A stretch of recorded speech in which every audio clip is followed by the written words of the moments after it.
isang guest speaker, Mr. Chad. Tama po ba? Yes. Ating isang kadringan, kung nakapanood po lagi. Ciao, Rana. Ayan. Inyo na po ang mikropono. Maraming salamat po. Bago po ako magsalita sa pagkakataon na to, bago po kasi ako magsimula, pagka na-invite po ako sa ganito ay chine-check ko muna kung sino ba dito yung mga certified raga.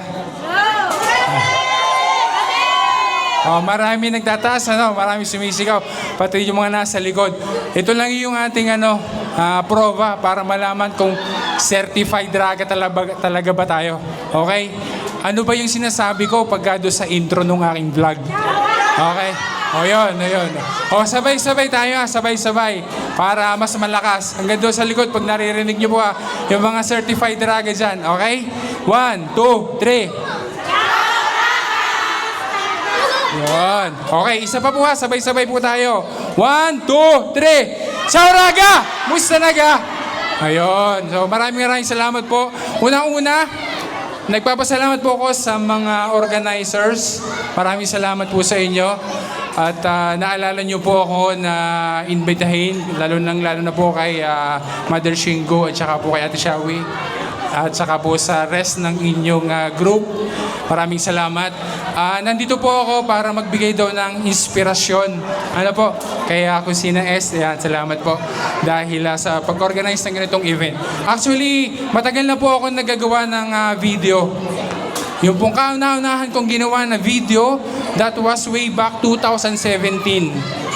Ayun. Hindi po ako marunong mag-edit, hindi ako marunong mag-video, wala akong gamit, kundi cellphone lang. Yung pong aking iPhone 6 na luma. 2017 pa po yun, nung una po akong gumawa ng video. And then, tuloy-tuloy lang po hanggang sa lumipas yung maraming taon at ako po'y napag-iwanan na ng iba. Ano po, kasi yung mga nandito po mga content creators ay marami na po silang followers, subscribers at marami silang views. Pero ito po yung isi-share ko sa inyo, lalo na doon sa iba na nakikinig po sa pagkakataon po na ito. Bibigyan ko kayo ng 3 characteristics, kumbaga, para sa mga content creators. Okay? Unang-una po, kailangan natin ng 3 P. Yung 3 P, ang tawag ko po doon is patience, patience pa ulit, at saka patience pa more. Ano po? Mahalaga po pag ikaw ay content creator na ikaw ay matyaga. Okay? I-share ko lang sa inyo yung naging experience ko po. Nung ako ay naging Top Send Ambassador. Sinong gumagamit dito ng Top Send? Ayan. So, yun po.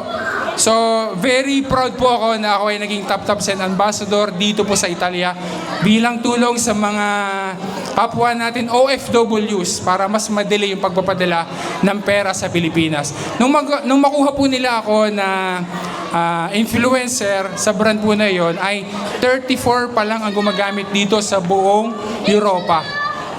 At nung ako po ay kinuha nung aking boss sa Top Send, nung in-email po niya ako at kami po ay nagkausap, ang sabi na niya sa akin noon, "Kuya, gagawan kita ng billboard dyan sa Milan.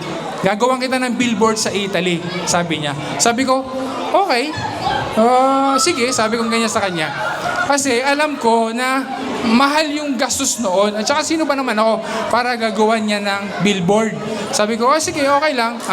Tingnan natin kung anong mangyayari. So lumipas po yung mga taon, yung iba ko na mga kasamahan na influencer din sa iba't ibang panig ng mundo, sabihin na natin, na nauna pa po ako sa kanila, nagkaroon nga talaga sila ng billboard. Yung iba ay nagkaroon pa ng commercial. Okay, na-interview pa ng mga sikat na mga vlogger sa Pilipinas. Yung iba nag-billboard pa sa NAIA. Sabi ko, ano kaya nangyari doon sa akin? Bakit ako'y nakalimutan na?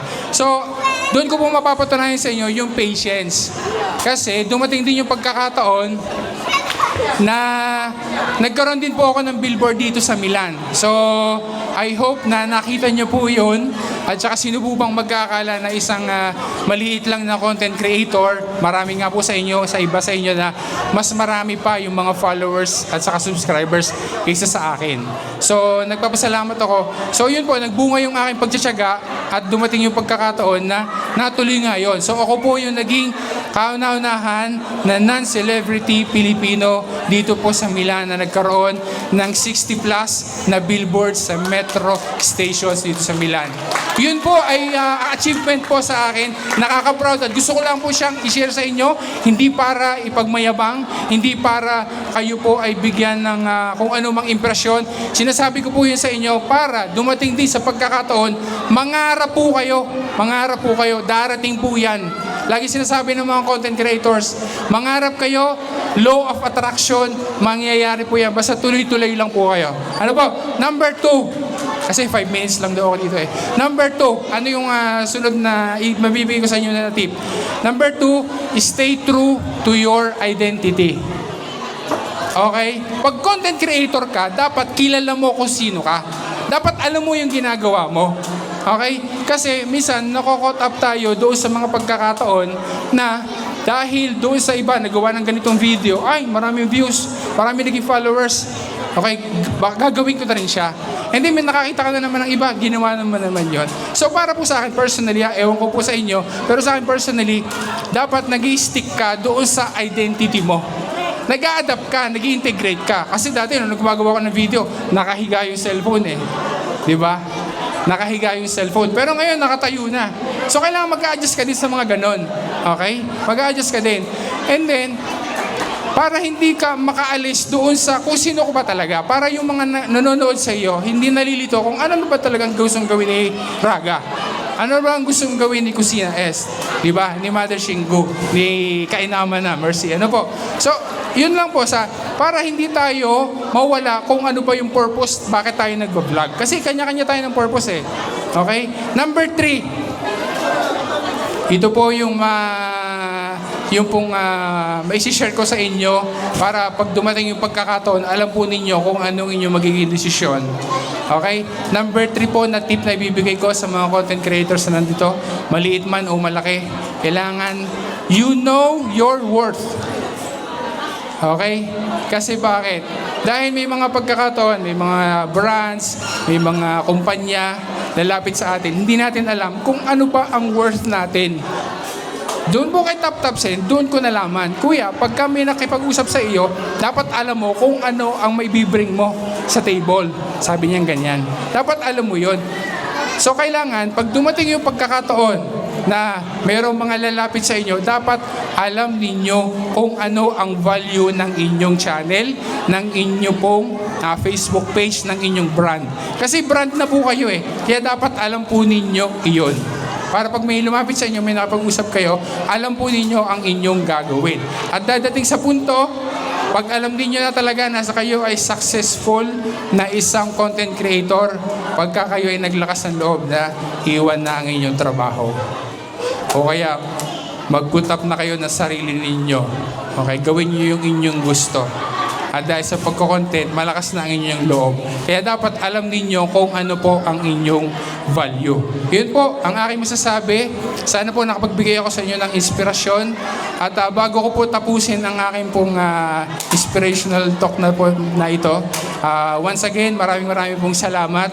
At may sinasabi din ako doon sa outro naman, di ba? Pagka natatapos yung video, meron din ako sinasabi.